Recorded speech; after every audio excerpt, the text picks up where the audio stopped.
All right, welcome to Starbase, Texas.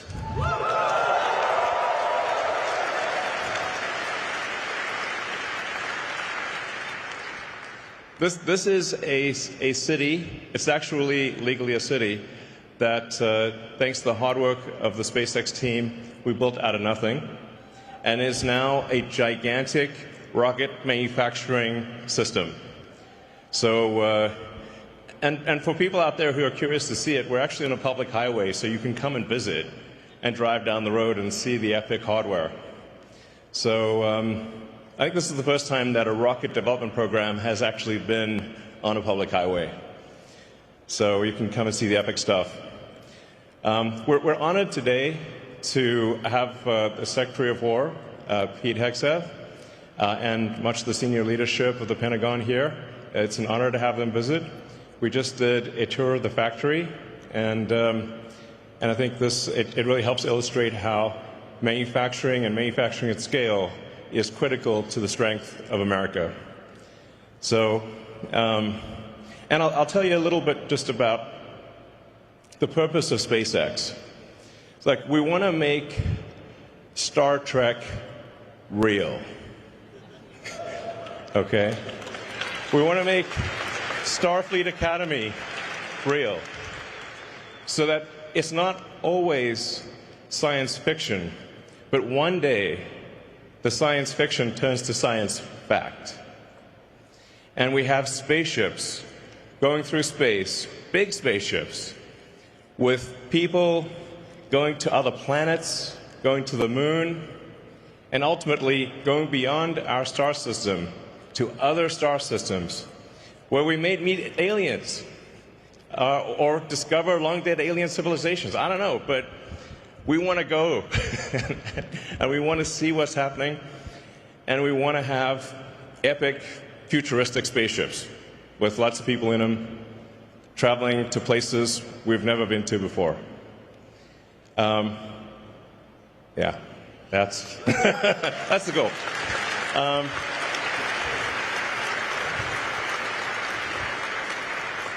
And that's what I think the public thinks of when they think of Space Force. So, on that note, I'd like to introduce the Secretary of War, Pete Hegseth.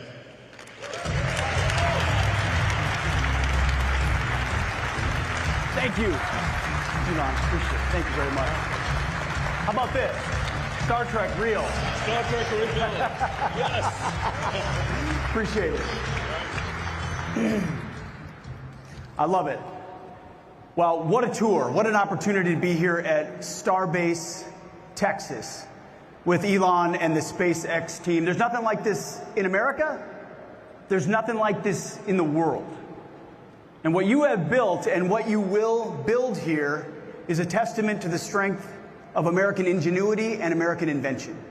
So I want to thank all of you, all the folks out here for having us today. Elon, thank you so much for hosting us, for what you built, for the vision you have for this company, the vision you have for our country, the vision you have for American innovation. I could not think of a more fitting venue to continue our Arsenal of Freedom tour and to outline today the future of technological innovation at the War Department.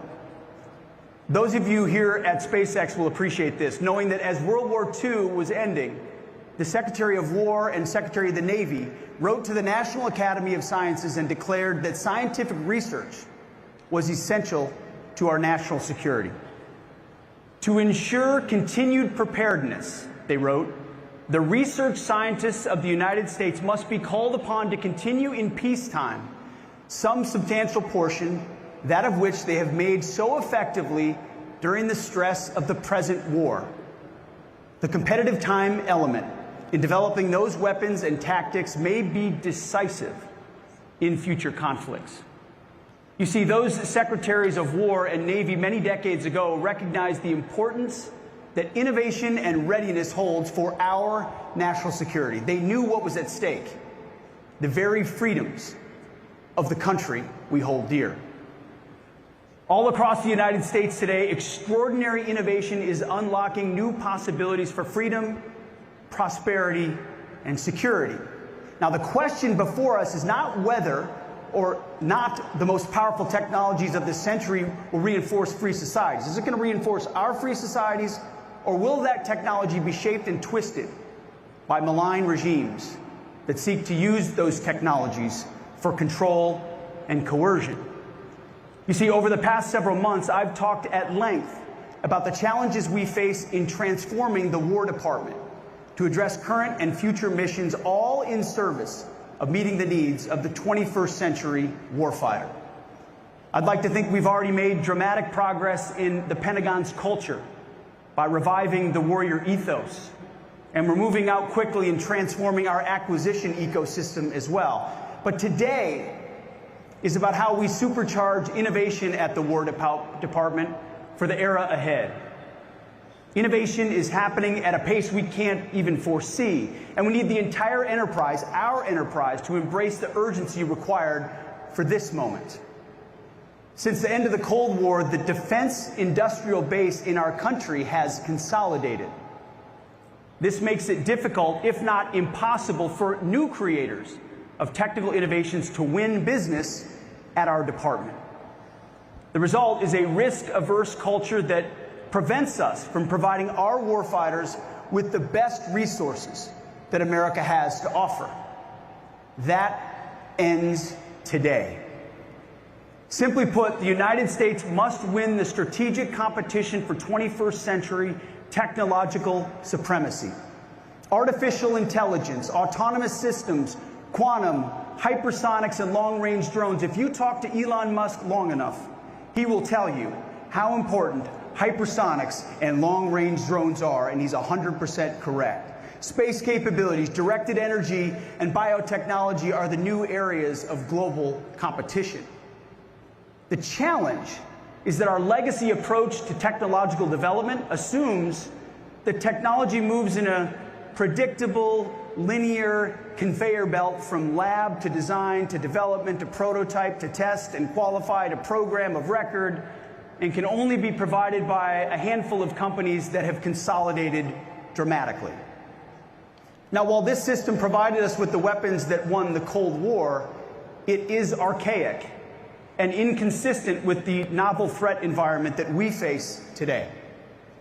At its core, this old approach has the hubris to assume that you can easily predict the future, that you can foresee how an invention becomes a weapon in 8 easy steps, 3 decades from first discovery.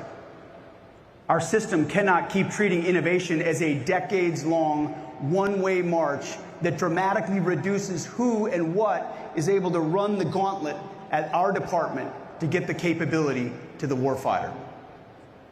Until this administration, the Trump administration, the department's process for fielding new capabilities had become just one more post-Cold War peace dividend relic that has not kept up with the times.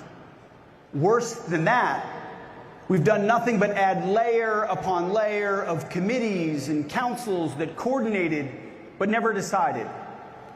We created endless projects with no accountable owners.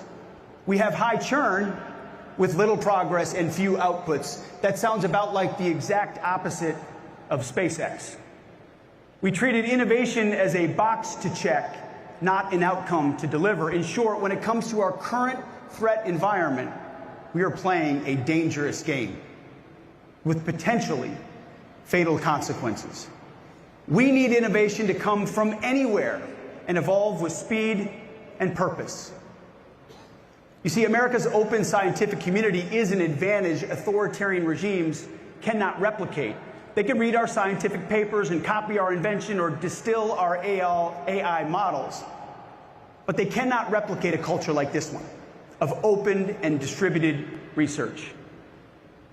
We need to be blunt here. We can no longer afford to wait a decade for our legacy prime contractors to deliver the next perfect system, only to find that it's delivered years behind schedule and cost 10 times what it should. Winning requires a new playbook.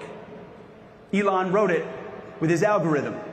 Question every requirement, delete the dumb ones, and accelerate like hell. That's why I want to make clear across the War Department and for our partners in the private sector that our Undersecretary of War for Research and Engineering, Emil Michael, right here in the front row, is the War Department's single Chief Technology Officer, one CTO for the entire enterprise. Novel concept. As the sole CTO, Emil will set the technical direction, lead the innovation ecosystem that will welcome progress from anywhere it resides. And he'll tell me, face to face, every day, and frankly, whether we are gaining or losing the technology and innovation competition. He'll have the decision authority and will lead through rigorous evaluation with a focus on real, measurable outcomes. Now, Congress, and we have many members of Congress with us here today, will be our partner in this. By affirming the Undersecretary's role as the department's CTO, we're carrying out the core mission for R&E that Congress assigned in statute. The last defense bill expanded the CTO's authorities, including the power to direct military departments and other components to align around clear, innovative outcomes. We will use them to deliver those outcomes with speed and urgency. An empowered CTO will inject a disruptive mindset directly into our systems, directing the power of America's world-leading scientists and entrepreneurs, our cutting-edge labs, the tech ecosystem, and our capital markets to build what the warfighter needs, but to do so better, faster, and cheaper. And Emil is the right man to do it. You see, this isn't about military structure. This is about building an innovation pipeline that cuts through the overgrown bureaucratic underbrush and clears away the debris, Elon style, preferably with a chainsaw, and to do so at speed and urgency that meets the moment. As I've said repeatedly to every audience, the President of the United States and I have the backs of our warfighters, who have to make split-second life and death decisions on the battlefield. Now, I want this audience to know that we also have the backs of innovators who share that very same urgency. American taxpayers, especially those parents whose sons and daughters have answered the call to serve, I swore in 10 more today, demand, and I demand, and we demand, that we arm our warfighters with overwhelming and lethal technology right now, not a decade from now. In modern warfare, the fastest innovator and iterator will be the winner. And no one can out-innovate an American entrepreneur who has been liberated from the constraints of stifling bureaucracy. That old era ends today. We are done running a peacetime science fair while our potential adversaries are running a wartime arms race.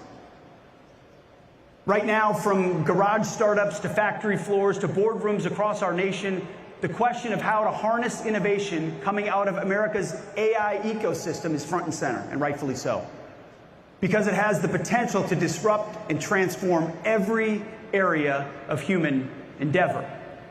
The same is true in the Department of War. President Trump's AI executive order spells out our approach succinctly. It is the policy of the United States to sustain and enhance America's global AI dominance in defense of human flourishing, economic competitiveness, and national security. That, ladies and gentlemen, is the War Department's mission. We must ensure that America's military AI dominance, so that no adversary can exploit that same technology to hold our national security interests or our citizens at risk. America first in every domain. Last month, I took the first step toward changing how the department does business with frontier AI technologies when we announced the rollout of Gen AI with our partners from Google. And I want to thank the Google team for leaning forward and making the investment to get their Gemini app to about 3 million users in the War Department.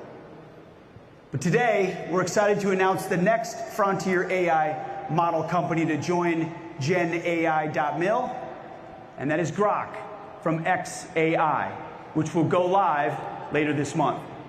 So I want to thank you, Elon, and your incredible team for leaning forward with us on this as well. Very soon, we will have the world's leading AI models on every unclassified and classified network throughout our department. Long overdue. To further that, today at my direction, we're executing an AI acceleration strategy that will extend our lead in military AI established during President Trump's first term.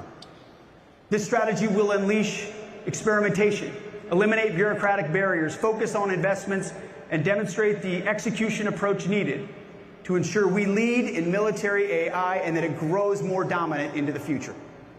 In short, we will win this race by becoming an AI-first warfighting force across all domains, from the back offices of the Pentagon to the tactical edge on the front lines. The catalyst for this acceleration will be 7 pace-setting projects focused on mission threads across warfighting, intelligence, and enterprise missions, each with a single, accountable leader, aggressive timelines, and measurable outcomes that answer a familiar question, Elon. What have you accomplished this week? This is the execution standard for AI-first transformation. Each of the 7 pace-setting projects will use the following model. 1 owner who reports monthly on their progress. These projects will not be run in a vacuum, but will work directly with warfighters and transition partners to ensure we incorporate real-time operational feedback. We expect rapid iterations with failure accelerating the learning curve. These are not science projects. They are not governance boards. They are the execution standard for the entire department. We will not win the future by sprinkling AI onto old tactics like digital pixie dust. We will win by discovering entirely new ways of fighting.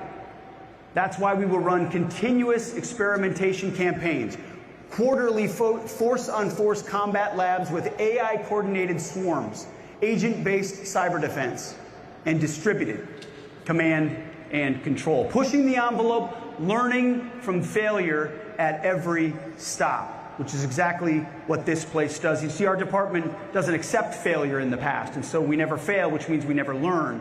We're flipping that dynamic. Before talking about the new rules of the game, let me talk about a little bit more about our new team, because no game can be won without the right team. And we're proud to announce that Mr. Cameron Stanley has been appointed the new Chief Digital and Artificial Intelligence Officer, CDAO, of our War Department.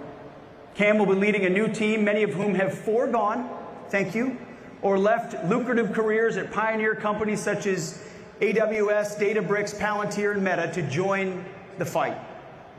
This team will not only provide a catalyst for change in this department, but will also act, we believe, as a magnet for other talented members of the tech community who want to join us in doing the mission-focused work to protect our great republic. So let's talk about the new rules. First, speed. Speed wins. Speed dominates. Our enterprise currently operates on staffing and committee cycles measured in months and years, and that's unacceptable. Military AI is going to be a race for the foreseeable future, where the risks to U.S. national security of moving too slowly outweigh the impacts of imperfect alignment. To do this, Cam and his team at CDAO will define AI deployment velocity metrics for all the pace-setting projects in the next 30 days and report at least monthly after that. These will become the new benchmarks for programs across the department. Second, bureaucratic blockers. If you work with Elon, you know he finds the blockers and you remove them. We will take a wartime approach to people and policies that block this progress. You want to block? You can work somewhere else. Barriers to data sharing, authority to operate, or ATOs, test and evaluation, and contracting are now treated as operational risks, not simply bureaucratic inconveniences. We are blowing up these barriers. That's why today, at my direction, I'm establishing a barrier removal SWAT team under R&E with the authority to waive non-statutory requirements and escalate to our great Deputy Secretary, Steve Feinberg, anything that slows down the acceleration of AI capabilities. Third, compute resource. We will invest heavily in expanding our access to AI compute from data centers to the tactical edge, and will tap into hundreds of billions of dollars in private capital flowing into American AI.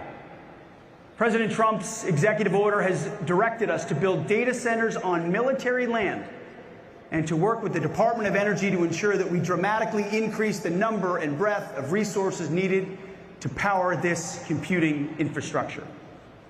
We will work together with our partners at Google and AWS and Oracle and SpaceX, Microsoft and others on these initiatives. Fourth pillar, especially in this room, you'll understand it, is talent. We will use every hiring and pay authority available to us to bring the best American technical talent and reward effective AI transformations by our workforce. We're going to heavily leverage President Trump's Tech Force initiative to bring in the best and brightest from industry and academia. With people like Elon, David Sachs, Emil, Mike, and others from the entrepreneurial and business world already in government, we have shown that we can and that we must enlist the world's leading talent in this cause. Fifth, responsible AI. Today I want to clarify what responsible AI means at the Department of War. Gone are the days of equitable AI and other DEI and social justice infusions that constrain and confuse our employment of this technology. Effective immediately, responsible AI at the War Department means objectively truthful AI capabilities employed securely and within the laws governing the activities of the department. We will not employ AI models that won't allow you to fight wars. We will judge AI models on this standard alone. Factually accurate, mission relevant, without ideological constraints that limit lawful military applications. Department of War AI will not be woke. It will work for us. We're building war-ready weapons and systems, not chatbots for an Ivy League faculty lounge. Sixth, and finally, data. AI is only as good as the data that feeds it. And the U.S. military has an asymmetric data advantage from 2 decades of military and intelligence operations that no other military in the world can replicate. But right now, we are underutilizing this advantage. Too much of our data is stranded. It's stuck in bespoke program databases, locked behind Title 10 or Title 50 stovepipes, invisible to operators, engineers, and industry who can help us exploit it with winning speed and scale. And that's why today, at my direction, CDAO will exercise its full authority to enforce the DOW data decrees and make all appropriate data available across federated IT systems for AI exploitation, including mission systems across every service and component. Each service secretary and component head will submit catalogs of their current data assets to the CDAO within 30 days. Denials of data access requests will be reported to the CTO within 7 days, and they better have a good justification. Today, I'm also directing the Undersecretary for Intelligence and Security, Brad Hansel, to ensure appropriate data from across our intelligence enterprise receives the same treatment and can be fully leveraged to warfighting capability development and operational advantage. AI is only as good as the data that it receives, and we're going to make sure that it's there. Persistent barriers to data access will be escalated to the Deputy Secretary of War for resolution, with authority to reassign or terminate personnel or withhold funding from non-compliant activities within the statutory limits. We'll be clear here. As I said, data hoarding is now a national security risk, and we will treat it that way. AI is an important part of the future, but here's another truth that we've ignored for too long. Beyond AI, we've treated every other kind of innovation as if they're the same. As you know, they're not. We need to break down unnecessary barriers to rapid technological development, adoption, and transition. Some of you will remember this. A generation ago, one of my predecessors, in a dinner speech to industry now infamously known as the Last Supper, advocated for the consolidation of our defense industrial base. This consolidation created a closed innovation ecosystem dominated by just a handful of prime contractors. The results have been characterized by soaring costs, sluggish delivery, and stagnant innovation. That's what President Trump's recent executive order on the defense industrial base and defense companies seeks to address. It makes crystal clear that the priority of the legacy prime contractors must be our nation's national security, not the next earnings call. That means less focus on stock buybacks and more investment on the men and women on the factory floor. It means less stockholder dividends and more investment in infrastructure, plant, and equipment. Today, that old era comes to an end. The Department of War is reopening to the disruptive energy and agile creativity of our nation's tech startups, funded by our world's leading capital markets. I'm directing my Chief Technology Officer to lead this charge, and his wingman, as always in this effort, Undersecretary for Acquisitions and Sustainment, Mike Duffy. For too long, we organized our ecosystem around stages and silos, labs over here, so-called rapid units over there, commercial outreach in a different building or on another coast altogether, and warfare fighters somewhere at the end, almost an afterthought. The result is duplication, drift, and confusion. And like the acquisition process we are already fixing, the creation of organizations to work around the problems in the innovation ecosystem rather than taking the bold steps needed to transform it. We created an whole ecosystem to get around the actual system. No more. Every dollar of innovation, whether it may be in a lab or a startup or a classified shop, must exist to deliver one of three things: game-changing technology, scalable products, or new ways of fighting. If it's not doing one of those three things at speed, it will be realigned or it will go away. And that's why I'm entrusting Emil as the CTO to ensure that this directive across the department is rapidly carried out. Emil, you're going to be busy. Again, what we're talking about today is a transformation in the way we think about innovation. In requirements reform led by Mike Duffy, we killed an old model, a sclerotic model, and rewired the department so that problems, money, and experimentation live in one system.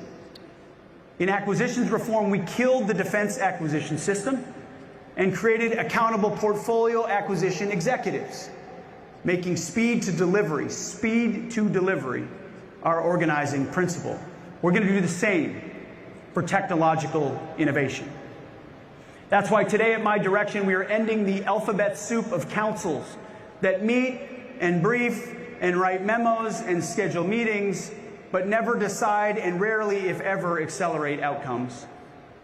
Effective immediately, the Defense Innovation Steering Group, the Defense Innovation Working Group, and the CTO Council are disestablished and abolished. In their place, the CTO will convene a CTO action group to assist him in making decisions, clearing bureaucratic blockers, holding leaders accountable, and most importantly, quickly delivering new technologies to our warfighters. Every organization in this ecosystem must earn its place by delivering warfighting advantages faster than our adversaries can adapt. No sacred cows, no exceptions. To back up the CTO, today at my direction, we are realigning two pillars of the War Department's innovation ecosystem. First, the Defense Innovation Unit, or DIU. Since its establishment 10 years ago, DIU has lived through shifting reporting structures and uneven administrative support, doing great things, but at times its portfolio overlapped with other parts of the department.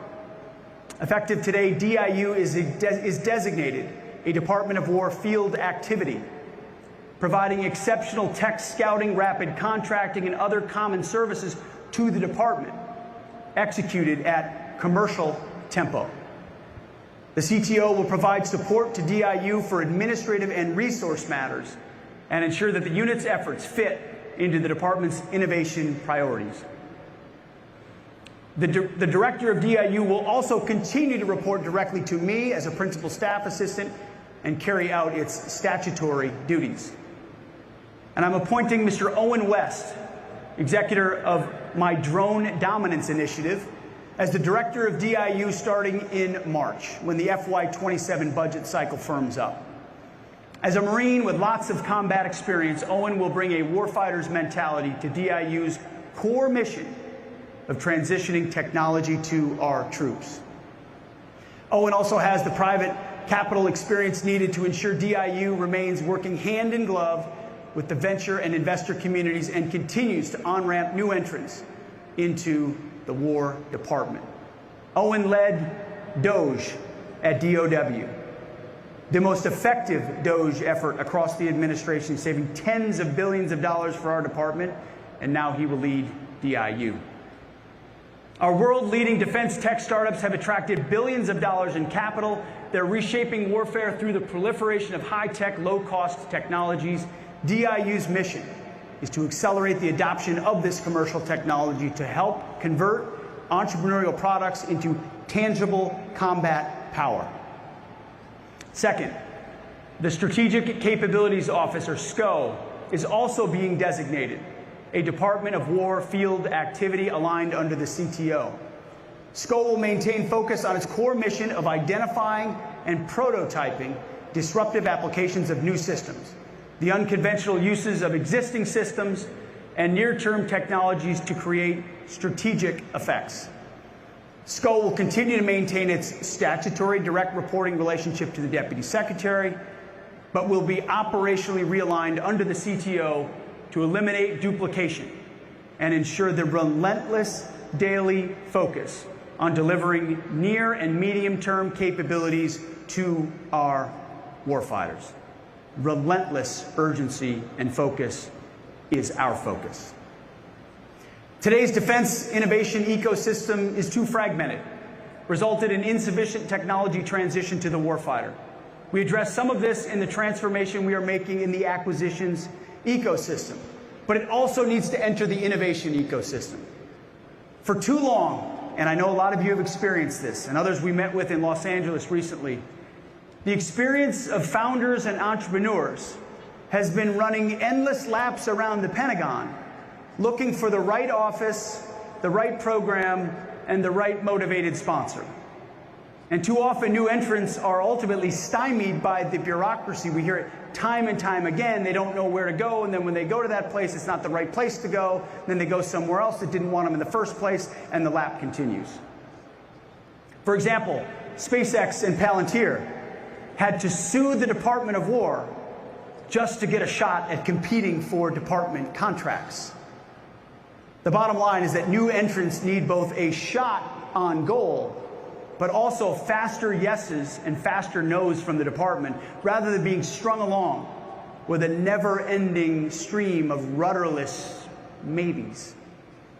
At the Secretary of War level, we will replace the existing maze into two clear channels. The Mission Engineering and Integration Activity, MIA, will tell industry what problems we're trying to solve, and DIU will help program offices adopt what industry has already built. This will help get to faster yeses or faster nos. Clear guidance, clear guide rails, clear demand signal, which is what industry and capital expects. Now, this isn't just an Office of the Secretary reform. The services need to transform their innovation ecosystems as well: the Army, the Navy, the Space Force, the Marine Corps, and the Air Force. That's why today, at my direction, our military services will take the following actions. Within 90 days, the secretaries of the military departments will brief the CTO on service innovation plans, how they will consolidate, streamline, and refocus their labs, research expertise, experimental units, and rapid capability offices around 3 innovation outcomes: Our 60-plus labs are a national asset. But it's past time they were organized to deliver and not just to discover. And beginning with the fiscal year 2028 budget, every portfolio acquisition executive will fund an innovation insertion increment, III, dedicated money for the last mile, integration test and rapid insertion of validation solutions into fielded systems. Innovation cannot be centralized, and it should not be. In fact, hope it's okay I name them, but just this past weekend I received an email, a proposal from an Army captain named Drennan Green, who I've known for a while. He had a detailed plan about how he and his unit wants to deploy AI. Innovation can and should come from anywhere and anyone, wherever those best ideas reside. We're going to bring that good captain in and hear from him. How can we apply those tools in his unit and other units, bottom up, not just top down? The military services and program offices own the last mile. And to that end, I'm directing the services to establish that III, innovation insertion increment, within the budgets of all program portfolios. This will ensure that they have funds set aside to quickly integrate innovations during weapons system development. This will be a tool to free new, innovative, cutting-edge weapons and improvements from the constraints of yearly budget cycles. Here you iterate in terms of hours and days, maybe weeks.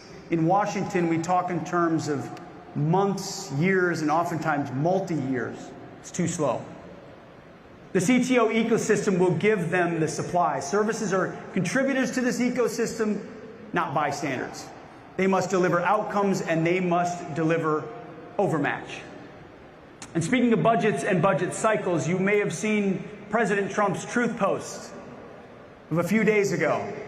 He's proposing a $1.5 trillion budget for the War Department in fiscal year 27. This is by far the most ever in our history, a historic and generational investment in American security. We will not squander this once-in-a-lifetime opportunity to rebuild our military.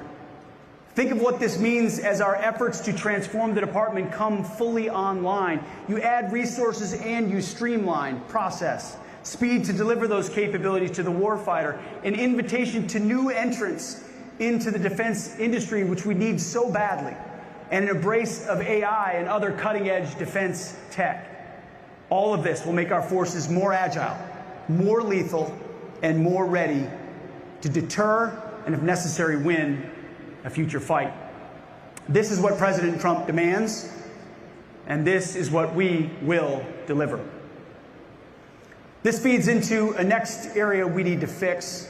You see, reorganizing and a new attitude are not enough to truly unlock innovation for the warfighter. Our department needs to capitalize on a key advantage America has over her adversaries: the broadest and deepest capital markets and the best entrepreneurial talent in the world. You know this, capital is the lifeblood of American innovation. And therefore, to be successful, we need to embrace the role in our department of private capital, which we have not done for far too long. We need to be a better partner for private capital, so we can help accelerate capital formation in key areas and lower the risk for the department. Private capital is already helping to solve a major problem that President Trump has directed us to confront and solve across this administration: ending our reliance on competitors for access to rare earth and critical minerals. The Office of Strategic Capital, or OSC, under the leadership of David Lorch, is spearheading those efforts and delivering as we speak. In the past 5 months alone, the OSC team has deployed over $4.5 billion in capital commitments as part of closing 6 critical mineral deals, all of which will help free the United States from market manipulation. Crucially, OSC's strategy relies on crowding in private sector investors, from this VC community to our country's largest financial institutions. The 6 OSC deals to date include nearly $5 billion from our private capital partners. OSC has closed most of those deals in less than 30 days, which is Trump time for complex transactions. That may seem maybe slow for SpaceX. In Washington, that's as fast as it gets. I mean, that is warp speed in Washington. All of our investments serve one purpose: deliver faster for the warfighter. Now, some will want to cynically posit, is this just another innovation reorganization? Another set of strategies that brief well but don't actualize? No. This is the third leg of a single war plan. In fundamentally transforming our acquisition ecosystem, we killed JSIDs that focused only on process and turned the JROC into a body that ranks real-world joint operational problems, not paper requirements. We created the MIA to run experimentation campaigns to solve these problems. We killed the old defense acquisition system and created the warfighting acquisition system to focus on speed, risk, and accountability. With the AI strategy and innovation ecosystem transformation that we have just outlined, we are welding that third piece into place. The CTO, DIU, SCO, DARPA, CDAO, and OSC are no longer a loose federation. They are the Office of the Secretary of War's Innovation Operating System. DARPA delivers game-changing technology innovation and strategic surprise. DIU delivers scalable products. SCO delivers new ways of fighting. And CDAO and OSC provide the data, test, and capital to move at wartime speed.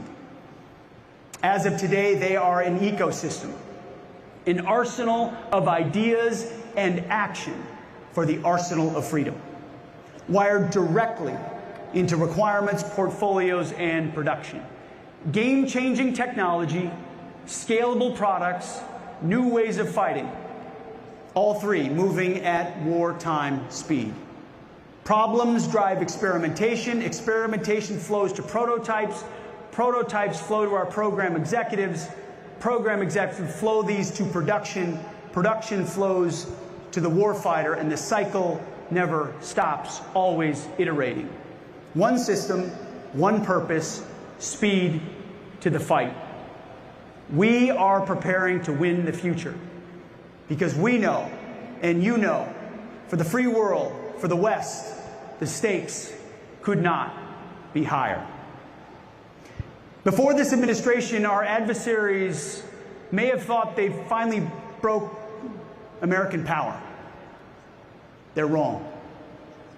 They do not have our entrepreneurs. They do not have our capital markets. They do not have our combat-proven operational data from 2 decades of military and intelligence operations. They do not have our hard-won classified technologies. They do not have the ingenuity and tenacity of American warfighters who refuse to lose. They don't have a military that can go 37 hours to downtown Tehran or downtown Caracas without being seen in the process. You see, but none of that matters, however, if we suffocate those advantages under a stifling bureaucracy. That's why we're unifying the innovation ecosystem, making this an AI-first department, and holding every lab, every program accountable, all while pushing every officer to deliver warfighting advantages faster than others can adapt. We will not stop. We will not back down. We will forge the new arsenal of freedom with our partners in industry and the private sector. We believe the future will be shaped by those who lead in technology and innovation. We don't believe, we know. Those who fervently believe in freedom and the Western tradition, like we do, must be those leaders. If not us, if not America, if not the West, then who? And if not now, it will be too late to maintain that advantage. This is not reform for the sake of reform. It never has been. This is about whether our warriors fight with yesterday's tools or they fight overmatching our adversaries using tomorrow's technologies.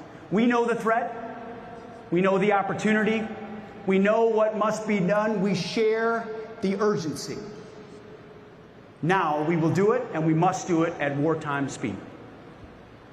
Thank you. God bless you. God bless this company that you've built. And may God bless our great republic. Thank you very much. Appreciate it. Thank you. Thank you. Appreciate you guys. Thank you, sir.